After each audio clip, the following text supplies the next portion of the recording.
Nasabat ang tinatayang 1,020,000 pesos na halaga ng hinihinalaang shabu at naaresto ang dalawang high-value targets sa ikinasang bypass operation ng Coronadal City Police Station sa Purok Everlasting, Barangay Abansina, Coronadal City, South Cotabato, bandang alas 9:26 noong gabi, Hunyo 4, 2025. Kinilala ng Coronadal City Police Station ang mga naaresto na sina alias Panoy, 37 anyos, at alias Boboy, 49 anyos, na kapwa residente ng Coronadal City, South Cotabato.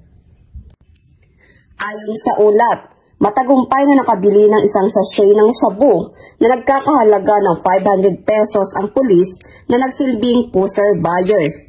Matapos ito, nasamsam pa mula sa mga sospek ang isang 500 peso bill bilang marked money, 3 jumbo packs ng hinihinalaang shabu na may tinatayang timbang na 150 gramo at may standard drug price na 1,020,000 pesos. Ang mga sospek ay nasa kustodiya ng Coronadal City Police Station at sasampahan ng kasong paglabag sa Section 5 at 11 ng RA 9165.